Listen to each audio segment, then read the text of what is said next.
Hello అండి అందరికీ తొలి ఏకాదశి శుభాకాంక్షలు. తొలి ఏకాదశి రోజునే పేలాల పిండిని ప్రసాదంగా ఎందుకు తినాలి? దీని విశిష్టత ఏమిటి? రోజంతా ఉపవాసం లేని వాళ్ళు సాయంత్రం పూట తినగలిగే సగ్గుబియ్యం కిచిడి ఎలా చేయాలో ఈ వీడియోలో తెలుసుకుందాం. దీనికోసం మనం తెల్లజొన్నలు కానీ పచ్చజొన్నలు కానీ తీసుకోవచ్చు. ముందుగా ఒక గిన్నెలో వాటర్ పోసి మరిగించాలి. ఈ నీళ్లు బాగా మరిగిన తరువాత మనం జొన్నలను వేసుకొని ఉడికించుకోవాలి. ఇవి మెత్తగా ఉడకాల్సిన అవసరం లేదు. గింజలు ఇలా పైకి లేచిన తర్వాత స్టవ్ ఆఫ్ చేసుకోవాలి. వాటర్ని వడబోసుకొని గింజలను పక్కకు తీసుకోవాలి. వీటిని మనం ఒక పొడి క్లాత్ మీద ఆరబెట్టుకోవాలి. ఇవి ఆరటానికి 2 నుంచి 3 గంటల సమయం పడుతుంది. లేదంటే మనం ముందు రోజు రాత్రే వీటిని రెడీ చేసుకోవచ్చు. తరువాత వీటిని ఒక ప్యాన్లో వేసి ఇలా వేయించుకోవాలి. ఒక 2 నిమిషాలకు మనకు ఇవి పాప్ అవ్వడం స్టార్ట్ అవుతాయి. తరువాత వీటి మీద మనం మూత పెట్టుకోవాలి. చూడండి ఎలా పేలాలు రెడీ అవుతున్నాయో. మనం అన్నీ కొన్ని ఇలా పోసుకుంటూ పేలాలను రెడీ చేసుకోవాలి. మొత్తం ఒకసారే కాకుండా కొన్ని వేసుకుంటే బాగుంటుంది.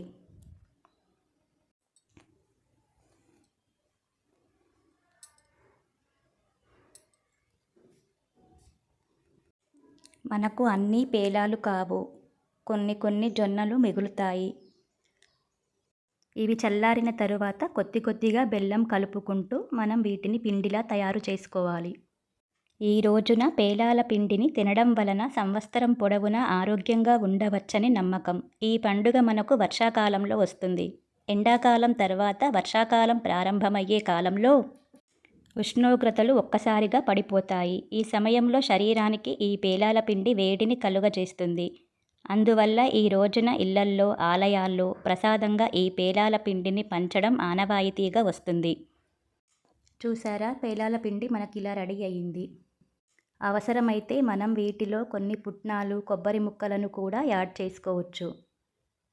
ఇప్పుడు మిక్సీలో పుట్నాల పప్పు, కొబ్బరి ముక్కలు వేసుకొని ఒకసారి గ్రైండ్ చేసుకున్న తర్వాత పేలాల పిండిని వేసుకొని కొద్దిగా యాలకుల పొడిని కూడా వేసుకొని మిక్సీ పట్టుకొని మొత్తం కలుపుకోవాలి. ఈ పిండిని విష్ణుమూర్తికి నైవేద్యంగా పెడతాము. అందరం తీసుకుంటాము. వీటితో పాటు మనము పేలాల ముద్దలు కూడా చేసుకోవచ్చు. వీటిలో తగినంత నెయ్యి వేసుకుంటూ మనం ఒక్కొక్కటి గుండ్రంగా లడ్డూల్లా చుట్టుకోవాలి. వీటిని ఏకాశి ముద్దలు అంటారు. అంతేకాకుండా పితృదేవతలకు పేలాలు అంటే చాలా ఇష్టం. ఈ రోజున పితృదేవతలను స్మరించుకోవాలి. మనకు జన్మనిచ్చిన పూర్వీకులను పండగ రోజున గుర్తు చేసుకోవడం మన బాధ్యత.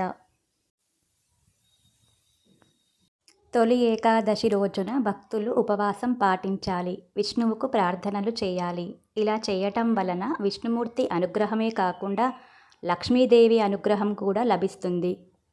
విష్ణుమూర్తికి ఇష్టమైన వాటిల్లో తులసీదళం ఒకటి. తులసీదళం సమర్పించకుండా విష్ణు పూజ అసంపూర్ణమే. కాబట్టి శ్రీ మహావిష్ణువు దర్శనానికి వెళ్ళినా, పూజ చేసినా ఖచ్చితంగా తులసి ఆకులు వాడాలి.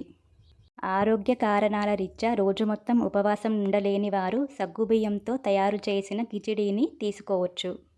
దీనికోసం మనం సగ్గుబియ్యాన్ని 4 గంటల ముందు నానబెట్టుకోవాలి. తరువాత ప్యాన్లో ఆయిల్ హీట్ చేసి బంగాళదుంప ముక్కలను, కొద్దిగా జీలకర్రను వేసి వేయించాలి. మనం వీటిలో ఉల్లిపాయలు, వెల్లుల్లిపాయలు ఏవి వేయకూడదు. ఇవి కొద్దిగా వేగిన తరువాత పచ్చిమిర్చి ముక్కలు, కొద్దిగా కరివేపాకు వేసి వేయించాలి.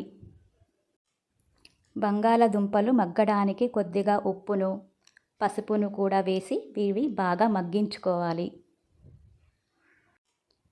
బంగాళదుంపలు మనకు మగ్గే వరకు ఒక ప్యాన్లో పల్లీలను వేసి దోరగా వేయించుకోవాలి. ఇవి వేగిన తరువాత వీటిపై పొట్టు తీసి వీటిని బరకగా గ్రైండ్ చేసుకోవాలి. ఇప్పుడు ఈ పొడిని ఈ బంగాళదుంప ముక్కల్లో కలుపుకోవాలి. తరువాత నానబెట్టిన సగ్గుబియ్యాన్ని కూడా వేసుకొని కలుపుకోవాలి.